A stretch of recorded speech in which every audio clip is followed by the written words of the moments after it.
Dale a like y suscríbete.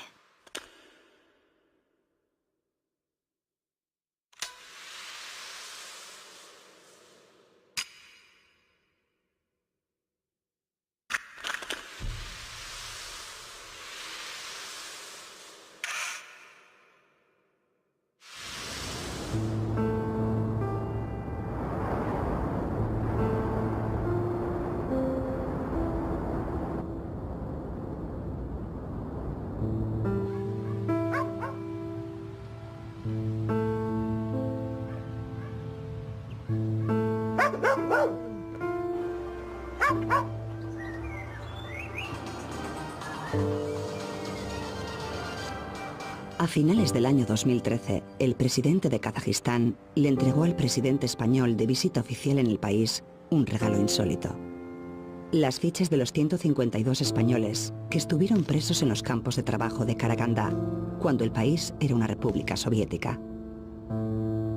Quienes tuvimos la curiosidad de hojear los documentos, supimos que los prisioneros españoles del Gulag representaban a todos los que habían luchado en la guerra civil: falangistas, militares franquistas, militares republicanos, anarquistas, socialistas y comunistas. Lidia Sokolova nació a orillas del Volga, en la República Soviética de los Alemanes. Cuando Hitler invadió Rusia, Stalin ordenó su desaparición y la deportación de todos sus habitantes a las estepas de Kazajistán. Estos niños son los descendientes de los alemanes deportados de sus tierras del Volga.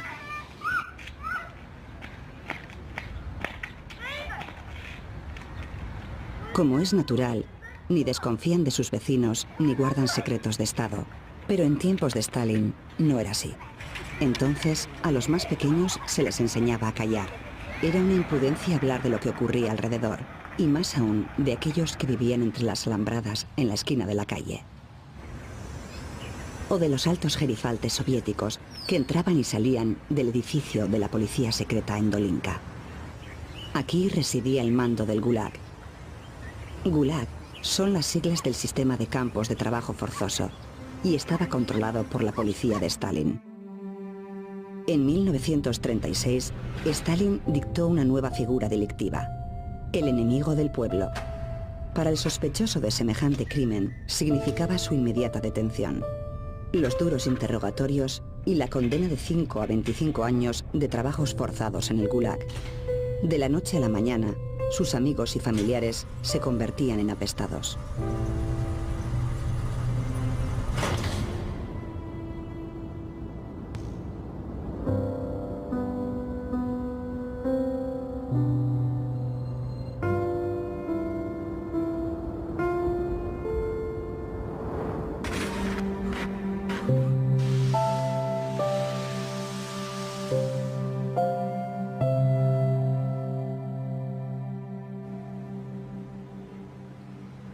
Lidia Sokolova apenas ve ni oye y se expresa con dificultad. Pero ahora, con 85 años, quiere saber por boca de una extranjera lo que ocurrió al lado de su casa, a los vecinos que vivían tras las alambradas del Gulag. Todo empezó el 18 de julio de 1936, cuando el ejército colonial de España en Marruecos se sublevó contra el gobierno constitucional de la República. Las tropas golpistas de Franco cruzaron a la península. Se les unieron otros militares rebeldes y avanzaron desde el sur hacia Madrid y el norte de España. Las víctimas republicanas del Gulag son de alguna manera una consecuencia de la guerra civil española y del exilio. Por los pilotos y los marinos republicanos sorprendidos por el desenlace de la guerra civil en territorio soviético. Los niños de la guerra. Es bien sabido que en la Unión Soviética habían llegado unos 3.000 niños de la guerra, acompañados de maestros y otro personal auxiliar. La Unión Soviética acogió a estos niños y niñas, en su mayoría hijos de afiliados al Partido Comunista de España. Iban acompañados por profesores, médicos, enfermeras y cuidadores españoles. El que fue niño de la guerra, Manuel Arce, confiesa que todo lo que recuerda del embarque en Santurce y el viaje hasta Leningrado es una intensa emoción, la de viajar por primera vez. Tenía 8 años. Pues nos recibieron, vamos, fue algo apoteósico, la gente, pues...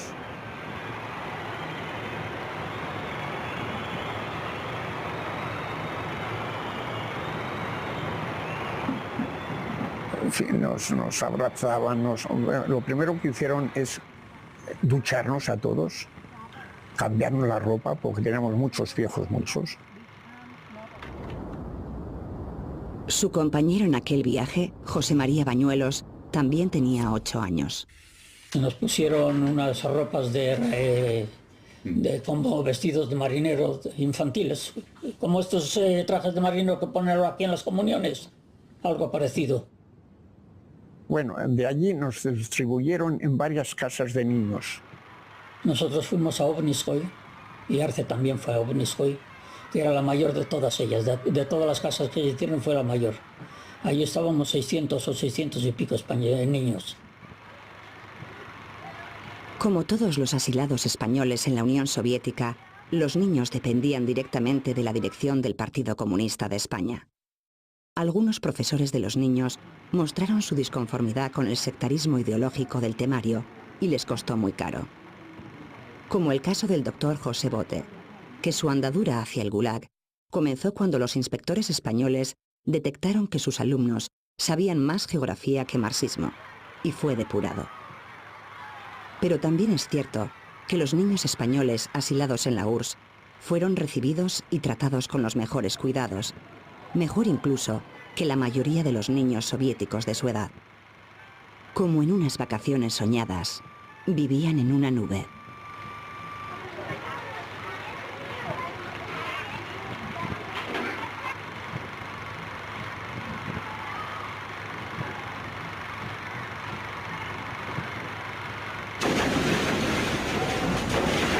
Mientras, la guerra civil continuaba en España.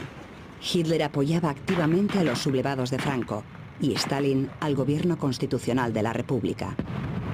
A finales de marzo de 1939, unos días antes de acabar la guerra civil, varios barcos con bandera tricolor de la República se encontraban fondeados frente a Odessa, esperando una carga que nunca iba a llegar.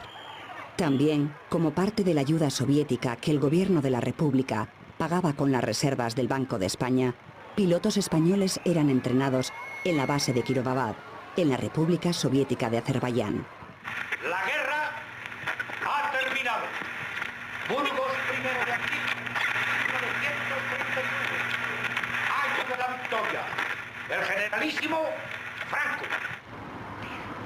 Miles de republicanos pasaron a Francia y otros lo hicieron camino del norte de África o hacia las costas de América, dando comienzo a un largo y doloroso exilio. Francisco Ramos Molins, ingeniero y oficial de la República, pudo pasar a Francia. Allí fue recluido como otros muchos republicanos españoles, pero al poco tiempo una casualidad le llevó a Moscú. Y pasa la frontera con su gente. Les requisan las armas, que es llamado por el PCE a Rusia para dar cuenta de ese fracaso en la guerra. En ese tiempo llegan el barco que llega a Leningrado con niños pequeños. Y entonces él, que en principio tendría que tener como destino la Academia Frunze, lo mandan como profesor a Odessa a cuidar, a hacer de maestro de estos niños, él y unos cuantos más. Pero eso ya tenía el sentido de castigo de alguna manera.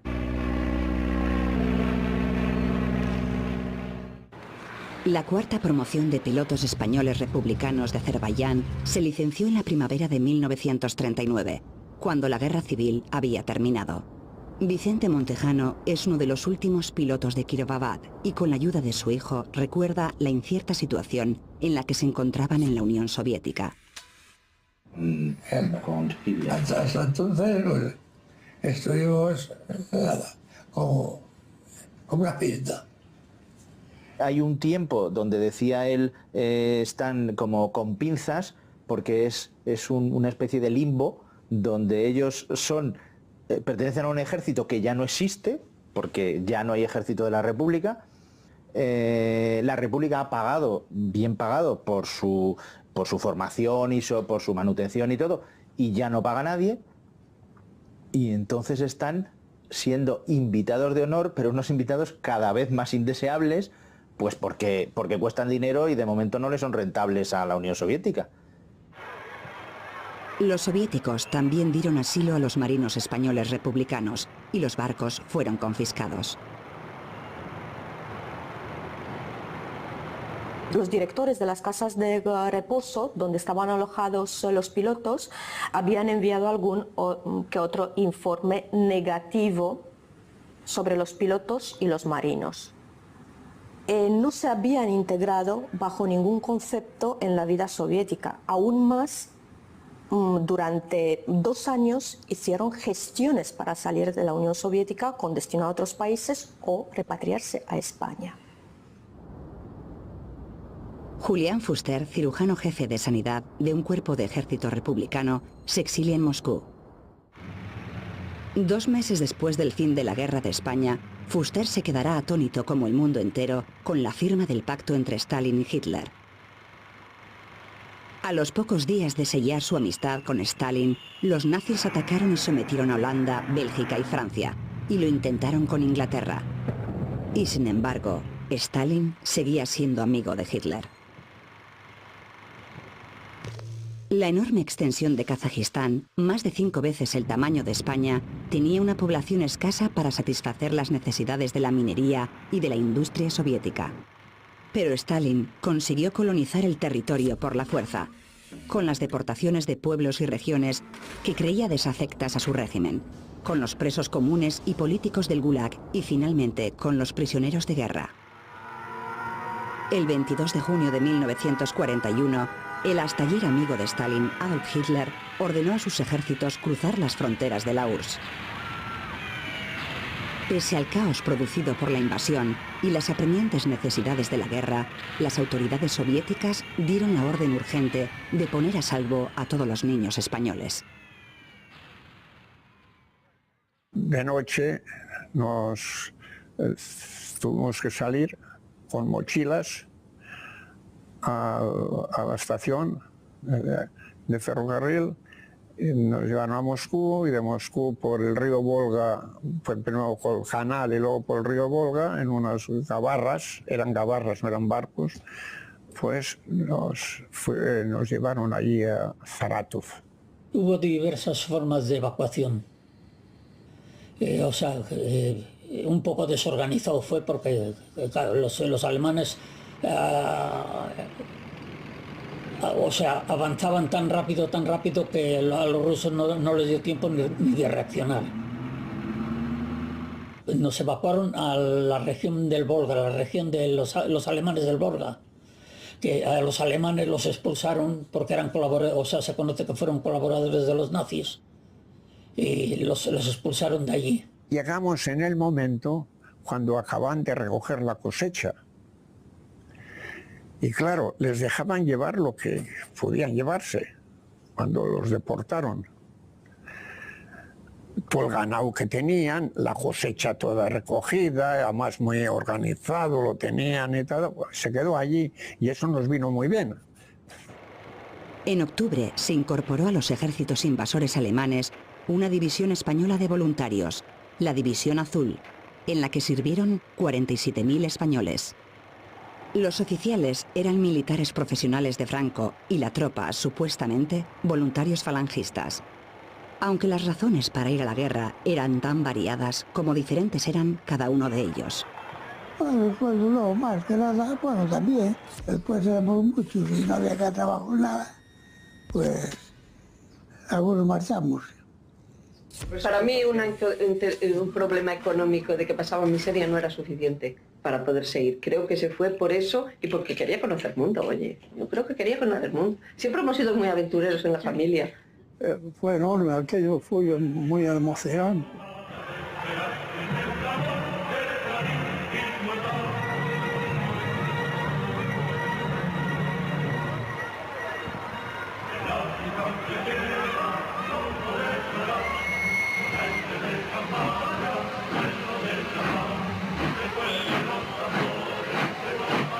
empieza el viaje, al llegar a Hendaya, y entonces desde allá le llamé y le dije, mira, me voy, le dije a mi padre que mira, me voy a Rusia. ¿Pero qué me dices? Sí, tal, que me ha avisado. Fuimos para San Sebastián y allí estuvimos unos 15 días casi, hasta que se reunió todo un batallón que armaron. Y allí a Alemania. Pues llegamos a Grafenberg, que era una ciudad así de Baviera. Allí juramos bandera al fin. Pues tira probablemente para Rusia, bueno, hasta llegar hacíamos una marcha diaria de que venían a ser de 25 a 30 y tantos kilómetros. Y pues, a los pocos días de estar andando, empezamos a soltar cascos y caretas, sobre todo caretas antigas, y quedaron todas las... Yo no recuerdo en Rusia, haberme puesto, tener casco. En principio no, bueno, eran bulos, era Radio Makuto, ¿no? En principio decía que íbamos a Moscú, nos mandaba para el frente más al norte. O sea, a una parte del Volso estaban los rusos y a otra parte nosotros. Nosotros hicimos una cabeza de puente para meternos en...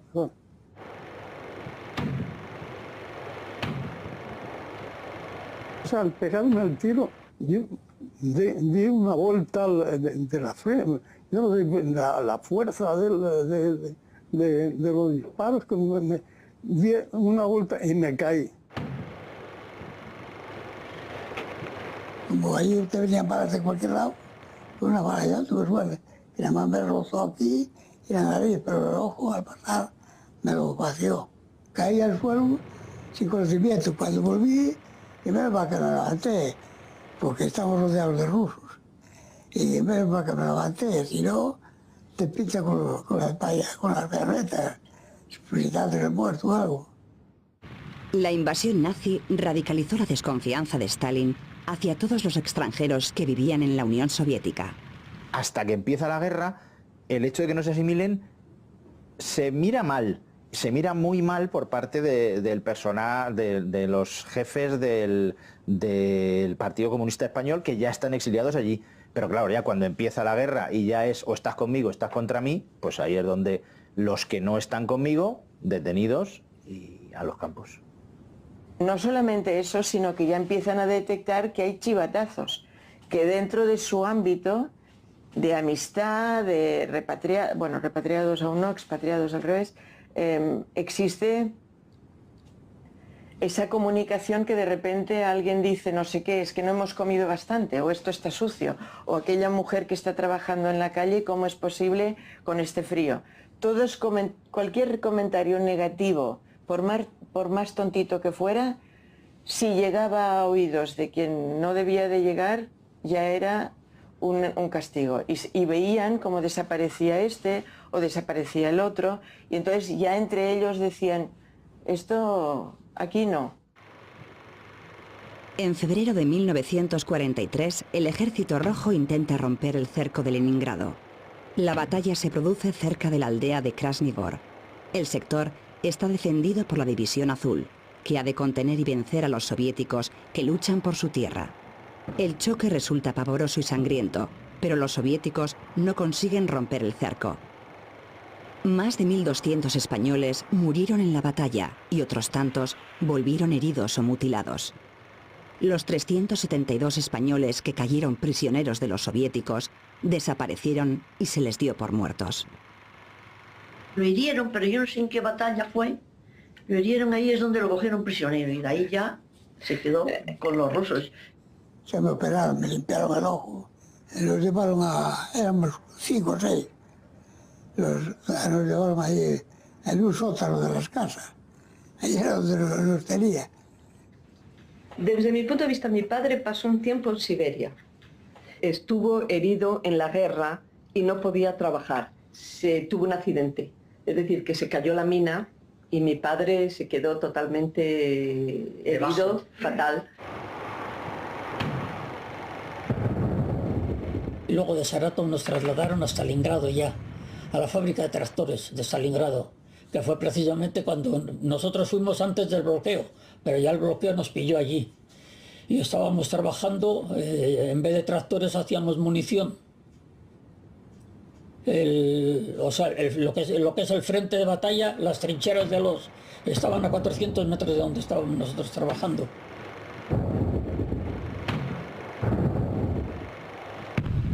Pues, todavía no había cumplido los 14, 13 años. Bombardeos a diario, caían las bombas y los obuses y nosotros allí trabajando, no podías. Había que trabajar, había que producir municiones para el ejército. Por fin los soviéticos consiguen romper el cerco de Stalingrado y el Ejército Rojo toma la iniciativa. Libera el Cáucaso y avanza imparable hacia el oeste. Cientos de miles de hombres, mujeres y niños fueron deportados a las estepas de Asia Central en la República Soviética de Kazajistán. La orden de vigilar a todos los extranjeros por ser espías potenciales lleva a la detención de 25 pilotos republicanos. Primero son trasladados al campo de tránsito de Novosibirsk y después, en pleno invierno, al campo de Krasnoyarsk, en Siberia.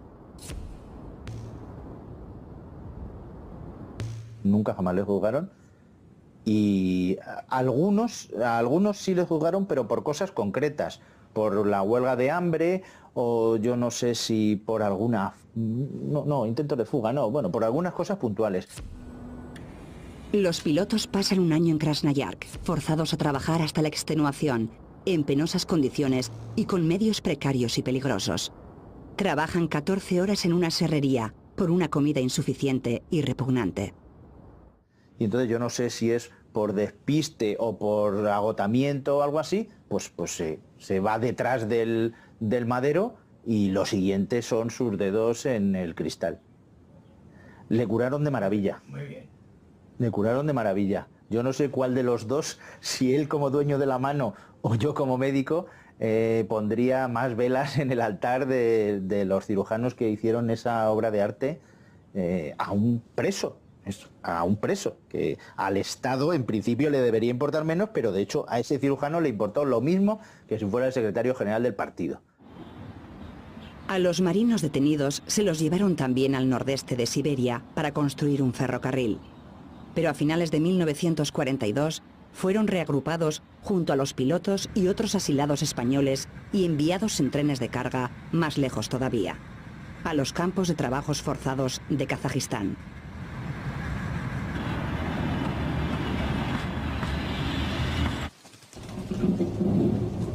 Bueno, también cuenta desplazamientos me contaba desplazamientos en vagones de ganado, en unas condiciones terribles y días, y luego sacarles, pues no sé si amenazados con los perros o bajarles de una patada en el culo, cosas de esas. Llegaron a las estepas de Karagandá 66 pilotos y marinos españoles, que vivirían juntos en cautiverio hasta 1948. Al llegar a Karagandá, después de semanas de viaje en tren y tratados como ganado, les esperaba lo peor: los 36 kilómetros que les separaban de los campos. Era el mes de diciembre, y para llegar andando al infierno se tardaban 12 horas de penosa marcha, caminando por la estepa nevada y con temperaturas de 30 grados bajo cero. El campo de Kokusek tenía una población reclusa de 15.000 civiles, hombres, mujeres y niños de varias nacionalidades, a veces familias enteras. Al principio de la guerra, la mortandad en el Gulag de Kazajistán llegó al 65% de la población reclusa.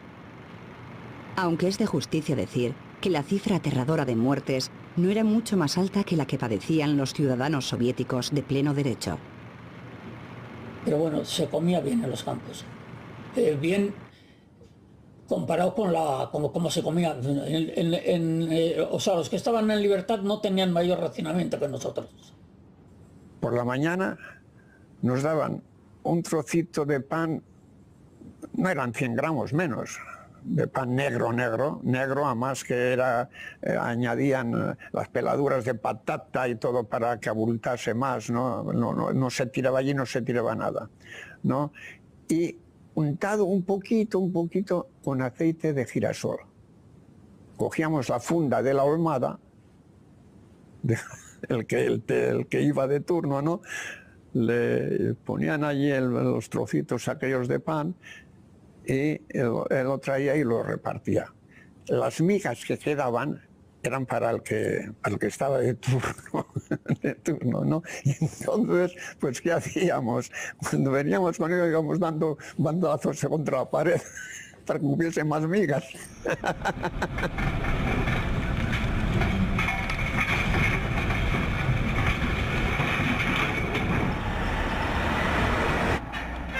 Las minas de carbón eran peligrosas y el trabajo durísimo. Hoy en las canteras se despedaza el material con explosivos y se acarrea en enormes camiones. En la época del Gulag, miles de prisioneros picaban y desmenuzaban el mineral con simples picos y palas y lo acarreaban con cestas y carretillas. Como recuerda el hijo del prisionero Julián Fuster, ir a las minas, a las fábricas o a trabajos más livianos era cuestión de físico. Un dudoso criterio científico decidía el destino de los prisioneros. Llegaba una comisión médica y hacía desfilar a los presos desnudos, de espaldas. Entonces comprobaban la turgencia de sus nalgas. Según fuese la turgencia de sus nalgas, eran obreros de primera, de segunda, de tercera, es decir, destinados de nuevo al trabajo de las minas, de las fábricas o a otros trabajos auxiliares. El trabajo físico continuado y brutal y la atmósfera polvorienta hacía estragos entre los prisioneros de las minas. Los presos estaban continuamente amenazados por los accidentes, las temperaturas extremas y la insuficiente comida e higiene. Al límite de sus fuerzas, la tuberculosis o cualquier otra enfermedad infecciosa era mortal de necesidad. Nadie sobrevivía. La conquista de Stalingrado en 1943 y el avance del Ejército Rojo hacia el oeste mejoró las condiciones de los presos con un aumento de 150 gramos de pan al día y cierta relajación del trato de los guardias con los presos. Aquí, en los campos de Spassk y Kokusek, se encontraron por primera vez en 1942 prisioneros de la División Azul franquista con los pilotos y marinos republicanos. No han quedado recuerdos fiables del encuentro de unos y otros en los campos y prisiones del Gulag, pero sí sabemos que a partir de entonces estarían juntos en las protestas, en las huelgas de hambre y en algunas revueltas. En una de ellas participó el divisionario Eusebio Rodríguez. Pese al horror vivido en el Gulag, su familia nunca le escuchó quejas o reproches por los sufrimientos pasados en cautiverio. Solamente lo único que recuerda como mal fue lo del tema del juicio ese que le hicieron, que hicieron una huelga de hambre y ahí fueron muy duros, le rompieron unos dientes para meterle la comida, todo ese tipo de historias que hacían. No, bueno, allí nos llevábamos muy bien todos. Además es que entre los de la División Azul había también varios colectivos. Había los divisionarios que habían ido porque eran falangistas, porque eran los que fueron a la División Azul, pero fueron con intención de pasarse al otro bando. Y claro, se pasaron al otro bando, pero los rusos en vez de ponerles en libertad, los mandaron también a los campos. Luego hubo varios que estaban en los campos también de los marinos del Juan Sebastián Elcano y de los pilotos. Fue a parar a uno de los peores campos, los campos del hambre, como los llamamos en Kazajstán. Allí en aquellos campos del hambre fue donde realmente fue consciente de la barbarie y la brutalidad a la que fue sometido el pueblo ruso en aquellos campos. Salir a por pan o a llevar pan o no sé qué, con dos soldados rusos con sus fusiles. Y entonces hace un frío que pela y en medio del camino los dos soldados rusos le cogen los fusiles y le dicen «Toma, español». Y para calentarse se dan una hermosa paliza uno a otro, mientras él tiene los dos. La pregunta que me hacía yo, me hacía mi hermana, luego hacían mis hijos cuando se enteraron, ¿y por qué no se escapaba? Y la contestación suya era ¿a dónde? ¿A dónde? Aislados y olvidados, los españoles del Gulag, falangistas o republicanos, tenían poco que discutir sobre opciones políticas y mucho que ganar si se mantenían unidos, vinieran de donde vinieran.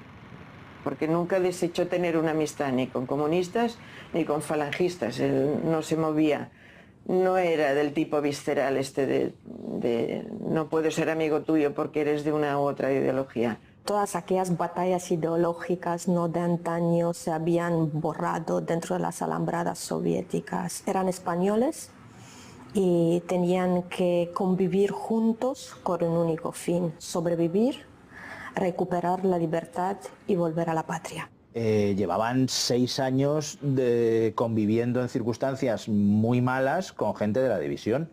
Entonces supongo que a estas alturas pues tampoco importaba tanto. Habían inventado la reconciliación 25 años antes de que la inventáramos los demás, o la inventaran los demás. Los niños de la guerra llegaron por delitos comunes, principalmente por hurto, porque muchos de ellos habían robado durante aquellos años lúgubres de la Segunda Guerra Mundial, cuando el hambre hacía estragos. Pero vimos que descargaban un camión de ropas, de buzos para el trabajo y tal y cual, y vimos dónde los metían. Por la noche fuimos a robar los buzos y nos cogieron. Nosotros no cogimos más que un par de ellos. A 8 años. Te montan en los trenes y a los campos de concentración, a los campos de trabajo. Yo siempre digo de concentración, pero son campos de trabajo. Trabajé en todos los sitios, en la tala de bosques, en las minas de sal, en Solicams. 3.000 subimos. Solamente quedábamos 600. Entre esos 600 estaba yo. Yo las únicas veces que le he oído relatar verdaderas cafradas que sucedían en los campos era con amigos que venían a cenar a propósito de conocerlo y de ir, que entonces sí que lo explicaba. Pero yo nunca he podido ni relatar. Nunca he podido ni relatarlo porque era como si lo tienes que olvidar. Porque creo que él tampoco podía.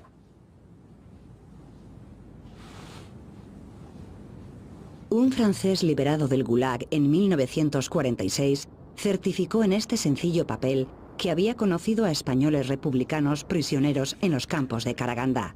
Son las primeras noticias que llegan a Occidente de los españoles en el Gulag. Y después tenemos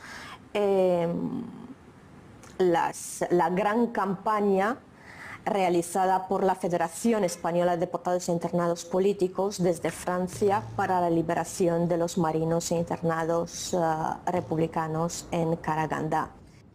Quien lo sabe es el Partido Comunista de España. Y el Partido Comunista de España no es que no haga nada por ellos, sino que para el Partido Comunista de España ellos son traidores.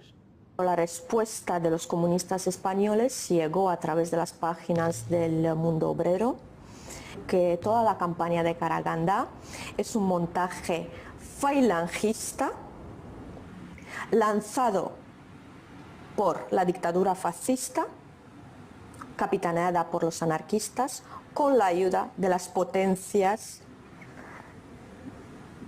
Entonces ni le interesa, ni además puede hacer nada, porque claro, tampoco se pide que el Partido Comunista de España en el exilio vaya a escribir a Franco a decirle, oye, que tienes ahí unos de los otros y que los saques. También hubo una respuesta en la Unión Soviética con el fin de contrarrestar la campaña de difamación que se hacía en Francia. Trasladaron, mejor dicho, a los republicanos españoles de Karagandá al campo número 159 de Odessa para repatriarlos, salir en libertad, pero dentro del territorio soviético, o permanecer dentro del Gulag.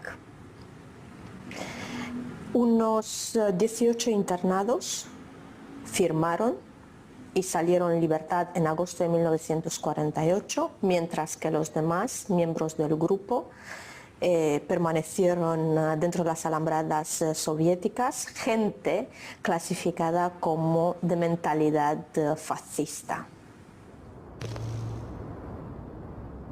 A los que no aceptaron la ciudadanía soviética, los trasladaron a los campos de Borovichy y Makarino, al norte de Moscú. Allí volvieron a coincidir los pilotos republicanos con prisioneros de la División Azul y juntos organizaron una huelga de hambre. Los dispersaron y los enviaron más lejos, a Siberia y Kazajistán. En 1948, una noticia llegada de las estepas de Kazajistán conmueve al mundo.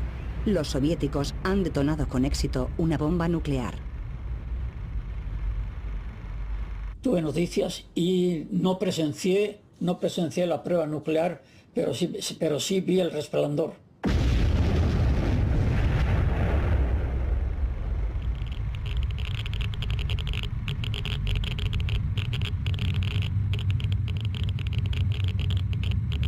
O sea, dicen que era el resplandor de una bomba atómica. Ahora, igual era la aurora boreal. Ahora dijeron, es la explosión de una bomba atómica. Que no vimos ni ruido, ni explosión, ni nada. Simplemente vimos el resplandor. Posiblemente que ese resplandor estaría a 200 o 300 kilómetros de donde estábamos nosotros. Pero se veía en el cielo el resplandor. Aquel mismo año de la explosión atómica se endureció la represión de la Unión Soviética, causando estragos entre el grupo de asilados españoles. En Moscú son detenidos el piloto José Tuñón y el que había sido niño de la guerra, Pedro Cepeda, por intentar fugarse de la Unión Soviética en los baúles de un diplomático argentino. Como cómplices son detenidos otros 2 españoles que trabajaban con ellos en la embajada argentina, Fuster y Ramos Molins. Y lo que pretendían era ayudar a salir a mi padre y a Tuñón para presentar esto ante la ONU, porque no solamente no dejaban salir a mi padre y a otros muchos que estaban, sino que había marineros y aviadores republicanos que estaban recluidos en gulags desde hace muchísimos años. Fue un fracaso, sí. A los 4 los detuvieron por el tema de los baúles, que Fuster y Molins no tienen nada que ver. Ellos no sabían absolutamente nada. Lo que pasa que es que al registrarlos encontraron que había mucha documentación pidiendo salir de Rusia y criticando, por supuesto, el sistema. Saliendo de casa, lo detuvieron en el tren, le dijeron síguenos. Él lo que tuvo la sensación esa de que tenía que volver para vernos, estiró del freno, dice, siempre decía una tontería porque era invierno y no puedes huir donde está todo nevado y donde las huellas te siguen y porque tampoco estás preparado para nada. Pero hizo eso, él se tiró, se hizo además daño al tirarse del tren, lo cogieron enseguida y desapareció.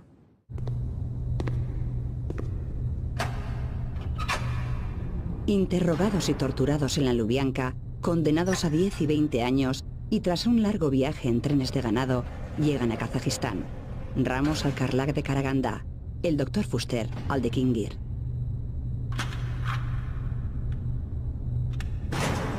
En 1953 muere Stalin y una inevitable sensación de cambio recorre la Unión Soviética y el resto del mundo. El tema de la repatriación es que es importante en el sentido de que los liberan tras la muerte de Stalin en un contexto de amnistías que no debe ser interpretado como un gesto particular hacia la España franquista, sino que medidas análogas fueron tomadas hacia italianos, japoneses, alemanes, otros prisioneros de guerra o internados extranjeros. Tras difíciles negociaciones, complicadas por el empeño del gobierno franquista por protagonizar la liberación de los prisioneros, la Cruz Roja embarca en Odessa a 286 españoles, en su gran mayoría prisioneros de guerra de la División Azul. Con ellos volvían 19 desertores de la División Azul y 34 asilados republicanos con los que habían compartido las cárceles y los campos del Gulag.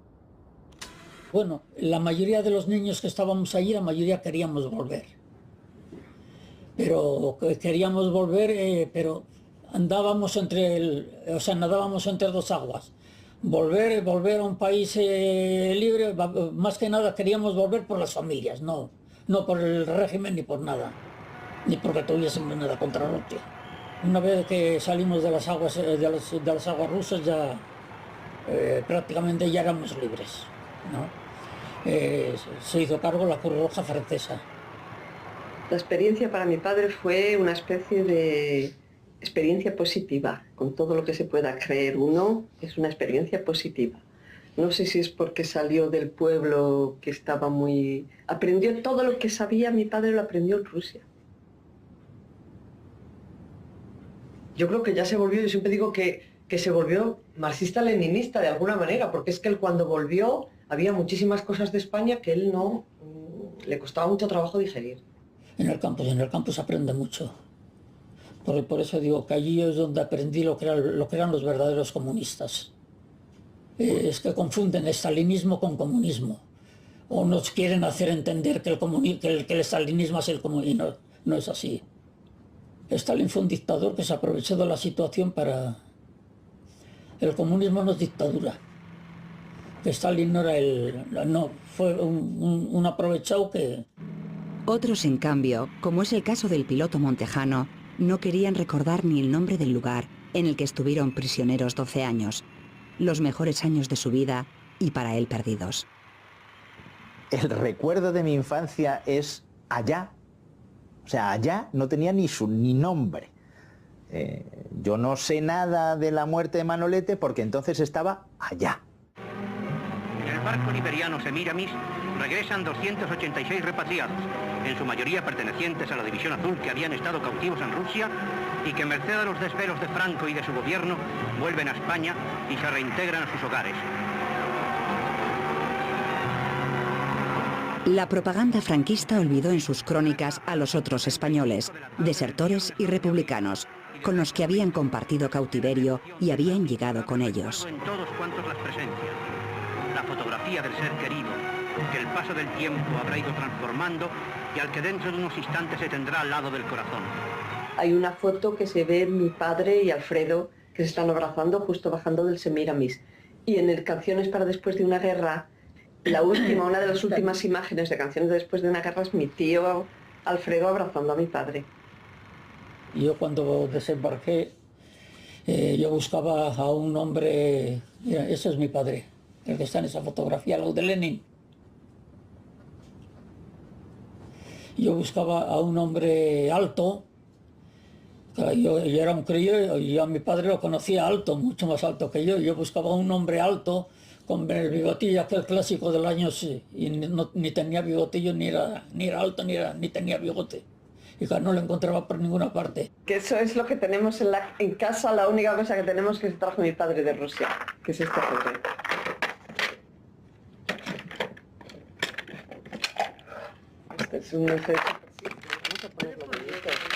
No fue fácil para los republicanos recién llegados adaptarse a la vida española de entonces. Algunos incluso pidieron volver a Rusia y volvieron. Los que se quedaron en España fueron interrogados y controlados. Se temía que vinieran como agentes infiltrados de los soviéticos. Te preguntaban en qué fábricas habías trabajado, cómo se llamaba el director, qué es lo que producían, o sea, cosas de estas, que yo creo que para ellos no les interesaba para nada. Ellos solo vendían a Norteamérica. Los datos que te sacaban a ti se los vendían a Norteamérica. Yo saqué esa conclusión. Porque ¿para qué coño quería España todo eso? ¿Quién era el director de la fábrica? No tiene ni pies ni cabeza. No eran muy eficaces estos controles, y prueba de ello es que Bañuelos en menos de un año había creado una célula comunista con sus compañeros de trabajo. Habían pasado 2 meses desde la llegada del Semiramis, cuando estalló la más famosa y sangrienta revuelta del Gulag. La revuelta del campo de Kingir, en Kazajistán. Un prisionero español que ya conocemos, el Dr. Fuster, tuvo una actuación protagonista.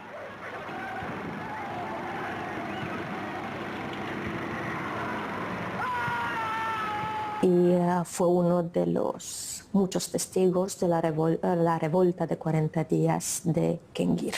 Hay 2 menciones de Solzhenitsyn en el archipiélago Gulag. Sí que en el libro de Anne Applebaum, el Gulag, la historia de los campos de concentración soviéticos, sí que menciona la labor de Fuster junto con el grupo de enfermeras para salvar la vida de los presos. Testigos presenciales contaron que Fuster estuvo operando a los heridos durante 72 horas seguidas, sin dormir y sin comer, mantenido con tazas de té hasta que cayó al suelo sin conocimiento. Por fin, en 1956, Fuster consiguió salir de la Unión Soviética. Se había casado de nuevo, tenía una hija y volaron los tres a París y después a Barcelona. Cuando Fuster volvió, vivió de Rusia, vivió aquí, pues a lo mejor 3 meses, hasta que le dieron el permiso para irse a Cuba. Fuster es que eran amigos del alma. Fuster estaba, cuando volvió del Congo, volvió y estuvo en Palafrugell, que es donde conoció a su última esposa, y tuvo a Rafael, que era un chico joven. Siempre me he dicho, bueno, Rafael, es un milagro que estés vivo, porque realmente es un milagro que mi padre hubiera podido salir ileso de tantas aventuras o desventuras, como queramos llamarlo. La foto del campo también, del campo del Kendir. Sí, Fuster murió en Tarragona en 1991, a los 80 años de edad y después de una vida de novela. En cualquier circunstancia, él consideraba que era algo básico para comenzar o para hacer cualquier cosa, era siempre ir con la verdad por delante. Todos los españoles del Gulag vivieron experiencias extraordinarias, merecedoras de los mejores relatos. Es tan cierto como que cualquiera de ellos hubiera preferido ahorrarse las desventuras y desgracias y haber vivido la juventud en libertad.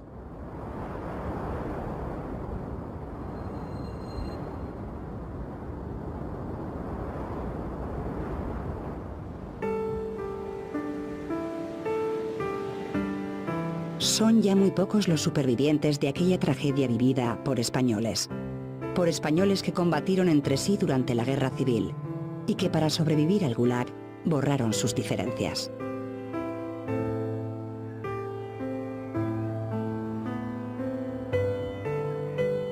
Lidia Sokolova nos ha hecho saber la profunda pena que le ha producido recordar a quienes compartieron con ella aquellos años terribles de su infancia y juventud.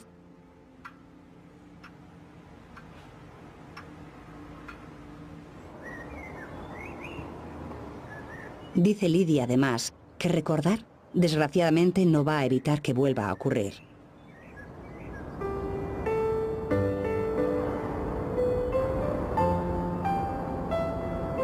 En el cementerio próximo a los campos de Spassk y Kokusek reposan los cuerpos de más de 5.000 prisioneros del Gulag de Karaganda. Unos monolitos erigidos por sus diferentes países lo recuerdan.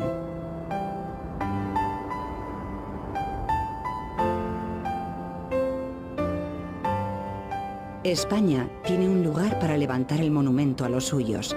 El epitafio elegido es el más lacónico posible.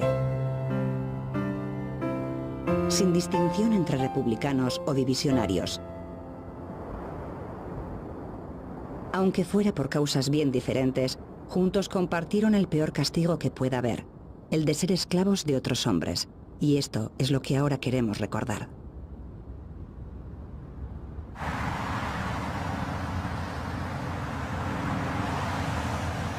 En algunos viajes nos surge al paso un foco de interés inesperado y acudimos a la llamada de la curiosidad, sin temor a cambiar el sentido y las intenciones que teníamos al partir.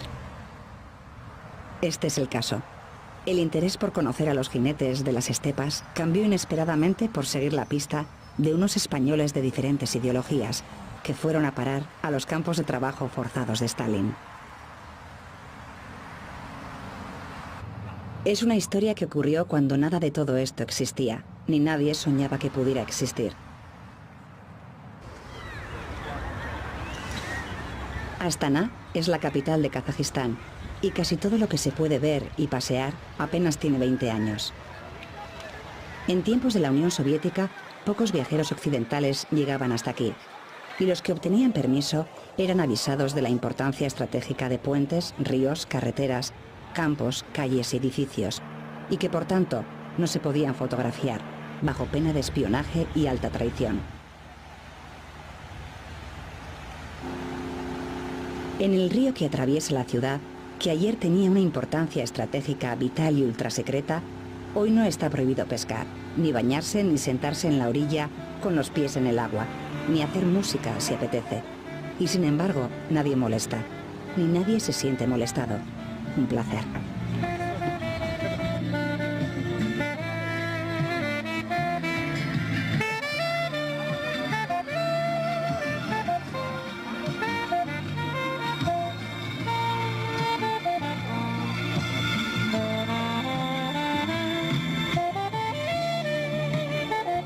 Llama la atención que hay un elevado porcentaje, el 30% de la población, que no son asiáticos.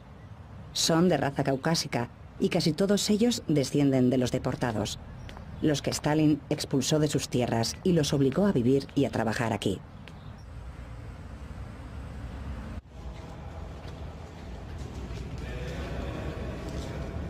La mayoría de los kazajos son musulmanes y sin embargo nadie lo diría.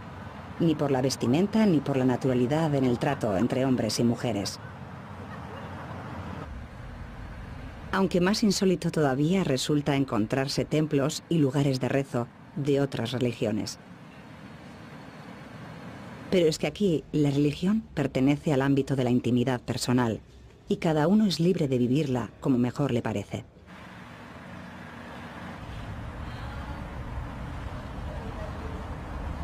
Nunca se sabe dónde ocurrirá lo que nos haya de ocurrir. Vakit Dusenbayev fue nombrado aquellos días embajador de Kazajistán en Madrid y se tomó con muchísimo interés la noticia de prisioneros españoles en el Gulag kazajo entre 1941 y 1956. Empezamos a investigar, nos pusimos en contacto con el Archivo Estatal de Kazajstán y descubrimos el tema de los españoles que pasaron por el Gulag de Karagandá. Y allí aparecieron las fichas de la KGB, con el nombre, la procedencia, el oficio y el día de ingreso y salida del sistema de trabajos forzados del régimen soviético. Nos pareció un tema muy humano, un tema relacionado con la memoria histórica que podría interesar tanto en Kazajstán como en España. Yo hace 2 años no tenía ni idea de que había unos españoles que habían pasado por aquí. Descubre uno todos los días datos, hechos que generan nuevos espacios de cooperación. La decisión de Stalin de deportar a millones de personas a Kazajistán fue una tragedia de consecuencias incalculables, incluso para el propio tirano. Gracias a él están aquí, claro, tuvieron que pagar un precio muy caro y muy alto, pero la Iglesia está hoy aquí gracias a Stalin. Camino de Karagandá pensaba todavía que lo más interesante de la historia de los españoles del Gulag era que habían convivido juntos, siendo de ideologías antagónicas, franquistas y antifranquistas.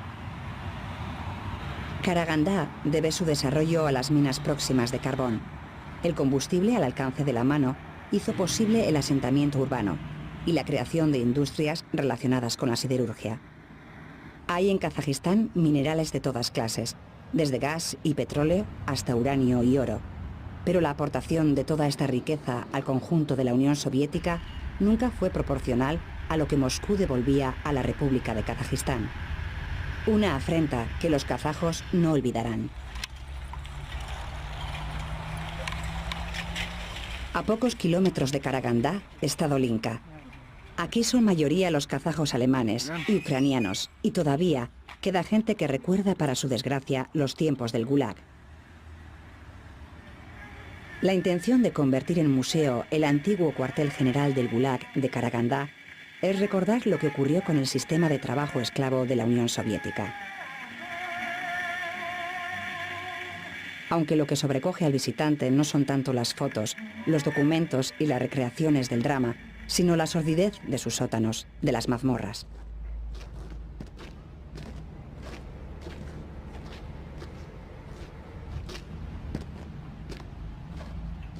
Aquí hay un rastro de los españoles del Gulag, fichas, alguna foto y otros documentos, pero igualmente silencio total sobre el encuentro en los campos de los republicanos con los franquistas. En el olvido no hay distinción. Julián Fuster era cirujano y fue condenado por el artículo 58. Curaba a la gente y prestaba ayuda médica en el campo. Ayudó a sus compañeros heridos en la rebelión y por eso fue muy respetado. De él solo había opiniones positivas.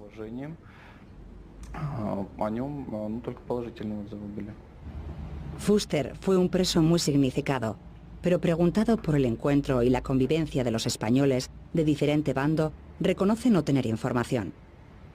Fuera de cámara, nos recordó la ley no escrita del Gulag. Aquí solo rige el interés, y el único interés es sobrevivir. La historiadora kazaja Ekaterina Kuznetsova nos recordó que la pretendida reeducación de los presos tenía además otros propósitos. Aprobaron la orden número 00447 el año 1937, según la cual se daba comienzo a una represión indiscriminada. En la orden se decía que el propósito de la represión masiva era además la colonización de las zonas más alejadas de la Unión Soviética.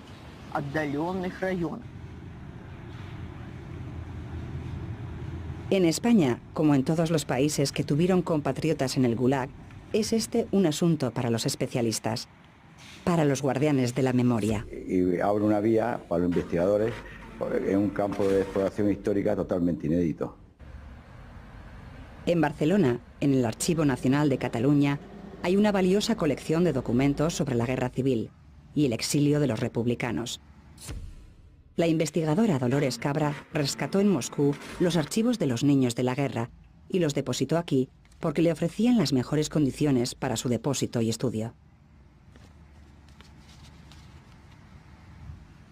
El archivo de Salamanca es el depositario de los documentos facsímiles de la KGB entregados por el presidente kazajo al español, donde se detallan las circunstancias conocidas de los españoles cautivos del Gulag en Kazajistán. Luisa Iordache es una historiadora de la Universidad de Barcelona. Luisa cree que lo importante de esta historia es que llegue al mayor número de gente posible y que además sirva para superar los sectarismos. En Madrid existe un museo sobre la División Azul e igualmente se prestaron a facilitarnos contactos y documentación sin ninguna clase de exigencia o contrapartida. Han pasado muchos años y no es fácil encontrar testimonios directos de los que fueron prisioneros del Gulag. Tuvimos el privilegio de conocerlos y de compartir un tiempo de nuestras vidas. Los protagonistas nos facilitaron además valiosos documentos y anécdotas de su cautiverio y de su vuelta a España. Gracias a todos ellos. Sin duda, el escenario que resume la tragedia del Gulag es el cementerio de Spassk, donde descansan más de 5.000 seres humanos de muchas nacionalidades. Hay que volver a decirlo. Murieron esclavos de otros hombres. Que nunca les llegue el olvido.